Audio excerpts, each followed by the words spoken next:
আসসালামু আলাইকুম। আশা করি সবাই ভালো আছো। আলহামদুলিল্লাহ আমিও ভালো আছি তোমাদের দোয়ায় ও ভালোবাসায়। আমি তোমাদের মাঝে তোমাদের ব্যাকবেঞ্চের মনির। সো গত ক্লাসে বলেছিলাম আজকে তোমাদের বোঝানোর বিষয় হচ্ছে বাজার চাহিদা রেখা। ঠিক আছে? বাজার চাহিদা রেখা। আজকের তোমাদের মাঝে বোঝানোর টপিকস হচ্ছে বাজার চাহিদা রেখা।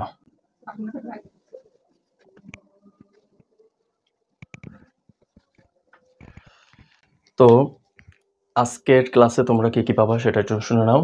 বাজার চাহিদা রেখার চিত্র, বাজার চাহিদা রেখা কাকে বলে, বাজার চাহিদা কাকে বলে, এবং কিছু শর্টকাট ওয়ে এবং কিছু সাজেশন বাজার চাহিদা রেখার উপর থেকে। ক্লাসটা না টেনে সম্পূর্ণটা ভালোভাবে দেখার চেষ্টা করব এবং আমার এই পেজটা এখনো পর্যন্ত যে ফলো করো নাই জলদি করে ফলো করে নাও, যাতে এমন সুন্দর সুন্দর ভিডিও যাতে তোমরা সবার আগে পেতে পারো। সেজন্য তোমাদেরকে একটি কাজ করতে হবে, শুধুমাত্র আমার এই পেজটাকে ফলো করে রাখতে হবে। এবং আমার সিনিয়র ভাই ও বোনেরা যারা আমার এই ক্লাসটা দেখেন এবং যার কাছে আমার এই ক্লাসটা এবং আমার বোঝানোর বিষয়গুলো বা আমার টপিকসগুলো আপনাদের পছন্দ হয়, তারা আপনার জুনিয়র ছোটো ভাই বোনদেরকে সাজেস্ট করবেন যাতে আমার ক্লাসটা তারা দেখে এবং আপনারা শেয়ার করে তাদের মাঝে ছড়িয়ে দিবেন। ওকে, চলো আজকে আমরা চলে যাই আমাদের ক্লাসে। বাজার চাহিদা রেখা। তো বাজার চাহিদা রেখা কাকে বলে, আগে নিজের ভাষায় একটুখানি বোঝার চেষ্টা করি যে বাজার কি। বাজার বলতে আমরা সাধারণত বুঝে থাকি যে যেখানে অনেকগুলো মানুষ কোনো একটা দ্রব্য ক্রয় বিক্রয় করে। বাজার বলতে কোনো একটা স্থানকে বোঝায় না, যে যেইখানটাতে মানুষ মানে ক্রেতা এবং বিক্রেতা একসাথে একটা দরদামের মাধ্যমে দ্রব্য কিনে থাকে, তাকে হচ্ছে বাজার বলে। চাহিদা রেখা, গত ক্লাসে আমরা দেখাইছিলাম চাহিদা রেখা কাকে বলে, যে দাম বাড়লে পরিমাণ কমে, আবার হচ্ছে দ্রব্যের দাম কমলে দ্রব্যের পরিমাণ বৃদ্ধি পায়, মানে দ্রব্যের চাহিদার পরিমাণ বৃদ্ধি পেয়ে যায়। এইটাকে হচ্ছে যে রেখার মাধ্যমে দেখানো হয় তাকে হচ্ছে চাহিদা রেখা বলে। তাহলে বাজার চাহিদা কাকে বলে, আজকের প্রথম প্রশ্ন। বাজার চাহিদা হচ্ছে বাজারে নির্দিষ্ট দামে সব ভোক্তার ব্যক্তিগত চাহিদার পরিমাণ অথবা ভিন্ন ভিন্ন চাহিদার পরিমাণ এর সমষ্টিকে হচ্ছে বাজার চাহিদা বলে। তাহলে বাজার চাহিদা রেখা কাকে বলে? বাজার চাহিদা রেখা হচ্ছে বাজারে নির্দিষ্ট দামে সব ভোক্তার ব্যক্তিগত চাহিদা অথবা ভিন্ন ভিন্ন চাহিদার পরিমাণ যেই রেখার মাধ্যমে দেখানো হয় তাকে হচ্ছে বাজার চাহিদা রেখা বলে। ঠিক আছে, তাহলে আজকে আমরা চলে যাই বাজার চাহিদা রেখার চিত্র এবং ব্যাখ্যা। তো ক্লাসটা না টেনে সম্পূর্ণটা আমরা শুরু থেকে শেষ পর্যন্ত দেখার চেষ্টা করব, যাতে আমরা সম্পূর্ণ ক্লাসটা ভালোভাবে বুঝতে পারি। কারণ আগে একটা একটা করে শিখেছিলাম, এবার আমরা একসাথে 3টা চিত্র আঁকাবো। তার কারণও শেষে আমরা বলে দিব যে আমরা কেন বাজার চাহিদা রেখাতে 3টা চিত্র একসাথে আঁকাবো। ঠিক আছে, ক্লাসটা না টেনে আমরা সম্পূর্ণটা ভালোভাবে দেখার চেষ্টা করব। তো চলো যাই আজকের ক্লাসে।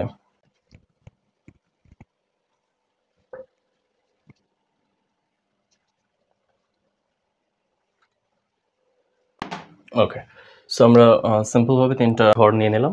এবার আমরা জাস্ট একইভাবে হচ্ছে আগে ভূমি অক্ষে যা বসতো লম্ব অক্ষে যা বসতো সেমভাবে আমরা বসাই দিব। ঠিক আছে, ভূমি অক্ষে ও এক্স, লম্ব অক্ষে ওয়াই। ওকে, লম্ব অক্ষে আমাদের পি অথবা দ্রব্যের দাম। ঠিক আছে, পি প্রাইস অথবা দ্রব্যের দাম নির্দেশ করে। আর ভূমি অক্ষে হচ্ছে কিউ, কোয়ান্টিটি মানে হচ্ছে দ্রব্যের পরিমাণ। সিম্পলভাবে এটার আমরা ব্যাখ্যা দিয়ে দিই যে চিত্রে ভূমি অক্ষে ও এক্স দ্রব্যের পরিমাণ এবং লম্ব অক্ষে ও ওয়াই দ্রব্যের দাম নির্দেশ করা হয়েছে। এখন আমরা বাকি চিত্রে যাব। প্রথমটা হচ্ছে আমাদের প্রথম ভোক্তা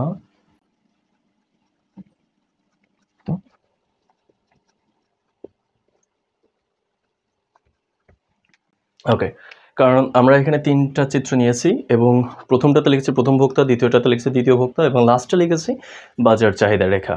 কারণ আমাদের সংজ্ঞাটা ছিল হচ্ছে বাজারে নির্দিষ্ট দামে সকল ভোক্তার ব্যক্তিগত চাহিদার পরিমাণ অথবা ভিন্ন ভিন্ন চাহিদার পরিমাণ যে রেখার মাধ্যমে দেখানো হবে তাকে হচ্ছে বাজার চাহিদা রেখা বলে। বাজারে তো একের অধিক মানুষজন চাই, এই জন্য আমরা বেশি সংখ্যক মানুষ না নিয়ে শুধুমাত্র 2জনকে দিয়ে বোঝানোর চেষ্টা করবো যে এটা হচ্ছে প্রথম ভোক্তা, এটা হচ্ছে দ্বিতীয় ভোক্তা, আর ওইটা হচ্ছে বাজার চাহিদা রেখা। এই 2জন ভোক্তার ক্রয়ের পরিমাণ আমরা হচ্ছে বাজার চাহিদা রেখায় দেখানোর চেষ্টা করব।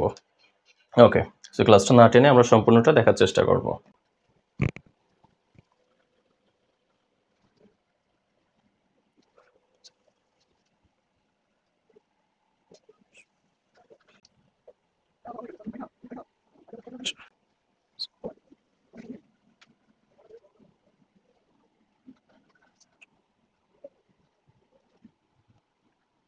35।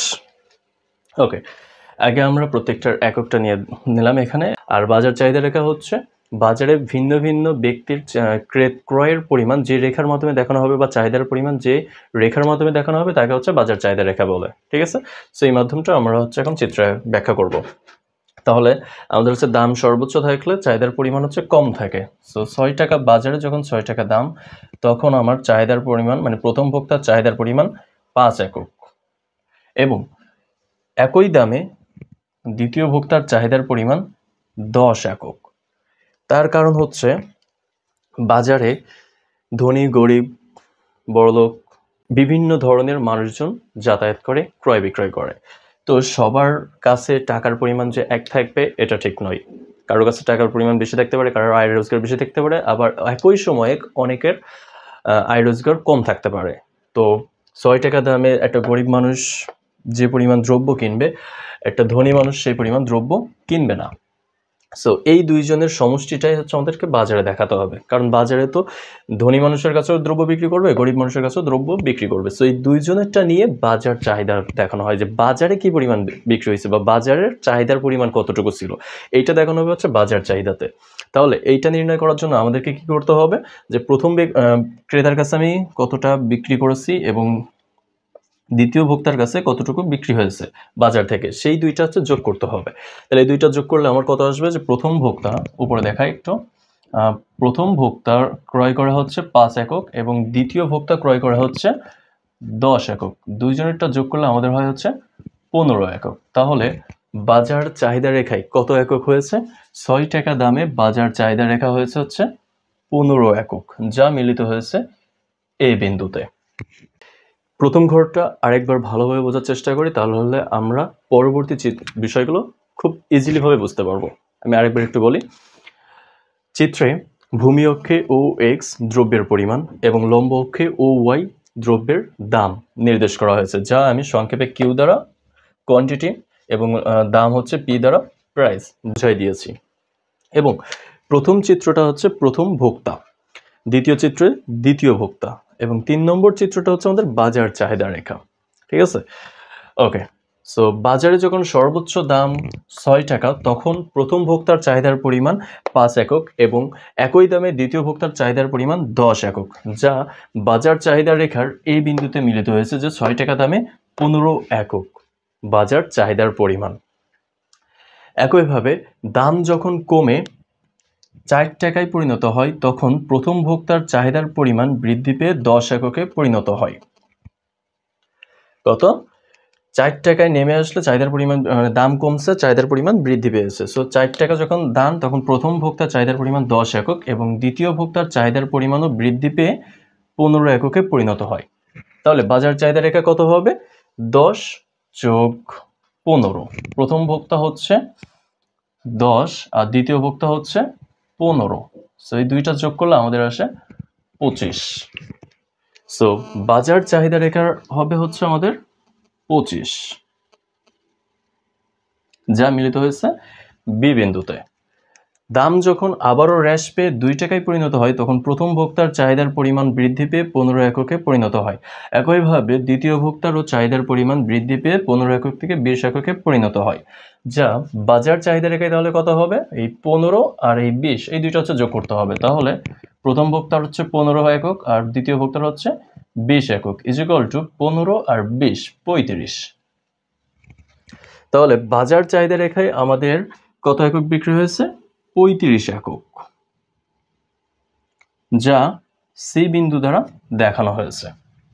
এবার আমরা এ বি ও সি তিনটা বিন্দু যোগ করব। তিনটা বিন্দু যোগ করলে আমরা পাবো ডি ডি ড্যাশ রেখা। উক্ত ডি ডি ড্যাশ রেখাই হচ্ছে বাজার চাহিদা রেখা। এবং এই যে প্রথমগুলো যেগুলো আঁকাইছিলাম, এইগুলোর আমরা একটা রেখা দিয়ে দিব, যে এটা হচ্ছে প্রথম ক্রেতার D1, D1, এটা হচ্ছে দ্বিতীয় ক্রেতা মানে দ্বিতীয় ভোক্তার চাহিদার পরিমাণ D2, D2। তাহলে আমরা ব্যাখ্যাটা ভালোভাবে বুঝে নিই, নেওয়ার পরে আমি তিনটা চিত্র দিয়ে আমি কেন তোমাদের বাজার চাহিদা রেখা ব্যাখ্যা করলাম সেটাও একটু ব্যাখ্যা করে দিব, ঠিক আছে? সো ক্লাসটা ভালোভাবে এখান থেকে দেখার চেষ্টা করব, একটু ওটা না টেনে। যদি টানি তাহলে আমরা বুঝতে পারবো না। আমরা সংক্ষেপে ব্যাখ্যাটা ভালোভাবে আবারও দিয়ে দিব। সো ক্লাসটা না টেনে সম্পূর্ণটা দেখবা। আমাদের বাজার চাহিদা রেখার চিত্র। তো বাজারে বিভিন্ন ধরনের মানুষের যাতায়াত হয়, বড়লোক, গরিব, ধনী, দরিদ্র, বিভিন্ন মানুষের। তো সব মানুষের আয় রোজগার যে সবসময় একরকম থাকবে তা নয়। বড়লোকদের বেশি ইনকাম হয়, গরিবদের কম ইনকাম হয়। বাজারে যদি বেশি দাম বৃদ্ধি পেয়ে যায় বড়লোকদের তেমন একটা সমস্যা হয় না, কিন্তু গরিবদের অনেক সমস্যা হয়ে যায়। সো এই বিষয়টাই আমরা বাজারে দেখাবো। কিন্তু বাজারে তো ওই পরিমাণ দ্রব্যটা থাকতেছে, কিন্তু কোন ব্যক্তি কি পরিমাণ দ্রব্য কিনতেছে সেইটা দেখার বিষয়। ওকে, সো আমরা চলে যাই ব্যাখ্যাতে। যে ব্যাখ্যায় একটা আমাদের প্রথম ভোক্তা, মানে প্রথম ক্রেতা, এটা দ্বিতীয় ভোক্তা, দ্বিতীয় ক্রেতা, এবং এইটা বাজার চাহিদা রেখা। আমাদের ব্যাখ্যা বোঝানোর বিষয় এইটা, কিন্তু এইটার জন্য আমাদের এই দুইটা চিত্র দরকার, ঠিক আছে? কেন দরকার সেটা আমি শেষে বলবো। সো বাজারে দাম যখন সর্বোচ্চ স্তরে 6 টাকা, তখন প্রথম ভোক্তার চাহিদার পরিমাণ 5 একক এবং দ্বিতীয় ভোক্তার চাহিদার পরিমাণ 10 একক, যা বাজার চাহিদা রেখার 15 একক, যা মিলিত হয়েছে এ বিন্দুতে। দাম কমে যখন 4 টাকায় পরিণত হয় তখন প্রথম ভোক্তার চাহিদার পরিমাণ বৃদ্ধি পেয়ে হয় 10 একক এবং দ্বিতীয় ভোক্তারও চাহিদার পরিমাণ বৃদ্ধি পেয়ে হয় 15 একক, যা বাজার চাহিদা রেখায় 25 একক দেখানো হয়েছে বি বিন্দু দ্বারা।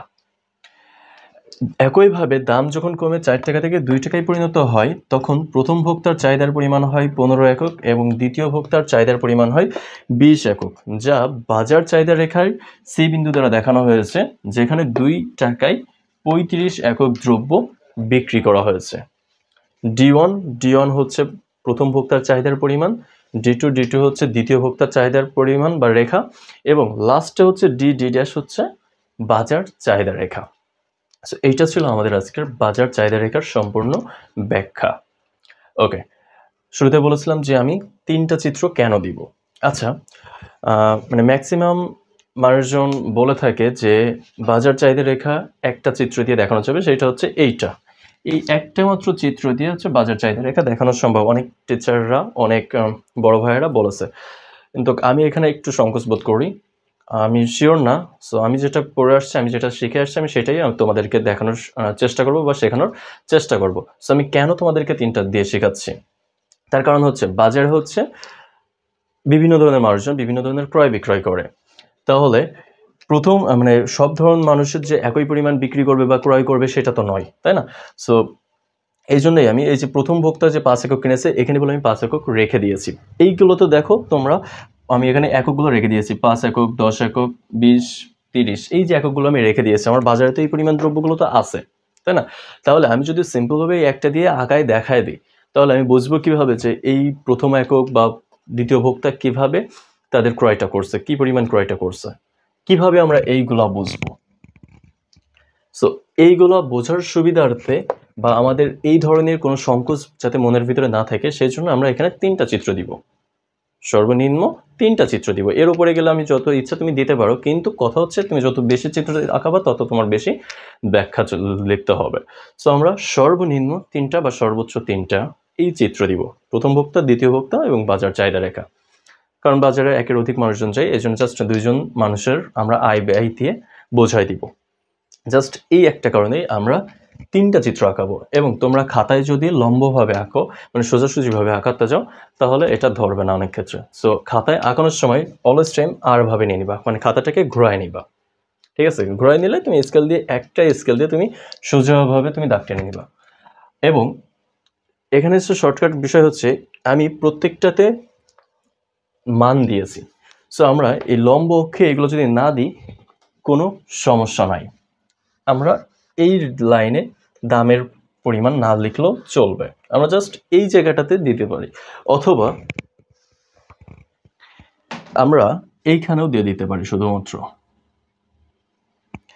একটা, যে কোনো একটা জায়গায় লম্বতে আমাদের দাম দিয়ে দিলে কারণ নির্দিষ্ট দামেই তো দ্রব্যগুলো বিক্রি হবে। বাজারে যেই দামটা যখন থাকবে সেই দামে সেই পরিমাণ দ্রব্যটা বিক্রি করবে এবং ওই দামে কোন ব্যক্তি কি পরিমাণ দ্রব্য ক্রয় করতেছে এইটা আমাদের যোগ করে দেখাইতে হবে হচ্ছে বাজার চাহিদাতে।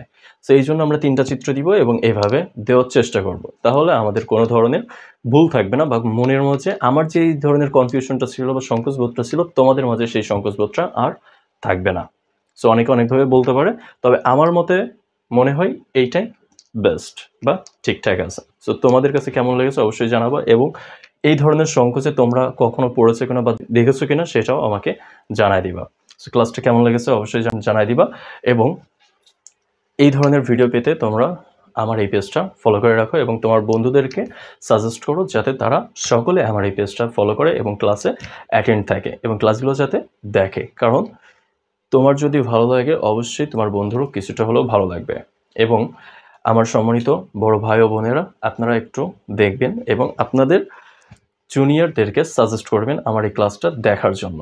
সো ধন্যবাদ সবাইকে, এবং আগামী ক্লাসের টপিকসটা দিয়ে যাচ্ছে। আগামী দিন আমরা কোন বিষয় নিয়ে আলোচনা করব। আগামী দিন থাকবে হচ্ছে বাজার যোগান রেখা। এটা হচ্ছে চাহিদা রেখা ছিল, সো আমরা আগামী ক্লাসে শিখবো হচ্ছে যোগান রেখা। সো আগামী দিনের টপিকস থাকবে হচ্ছে বাজার যোগান রেখা। সো আজকের ক্লাসটা এই পর্যন্তই, দেখা হচ্ছে বাজার যোগান রেখাতে। সো ক্লাসগুলো কেমন হচ্ছে আপনারা জানাতে কিন্তু বলবেন না, কারণ আপনারা যদি না জানান, আপনারা যদি না বলেন, আমি উৎসাহিত হব না, বা আমি আমার উপরে কনফিডেন্সটা আমি হয়তো হারিয়ে ফেলবো। সো অবশ্যই আপনারা কমেন্টসের মাধ্যমে জানিয়ে দিবেন ক্লাসটা কেমন হচ্ছে এবং আপনারা সন্তুষ্ট কিনা, অথবা আমার প্রাণপ্রিয় ভালোবাসার ছাত্রছাত্রীরা তোমরা সন্তুষ্ট কিনা সেটা একটু জানাই দেবে, এবং ক্লাসগুলো কেমন লাগতেছে তোমাদের কাছে সেগুলো জানাই দেবা। সো ধন্যবাদ সবাইকে, দেখা হচ্ছে আগামী ক্লাসের বাজার যোগান রেখাতে। আল্লাহ হাফেজ।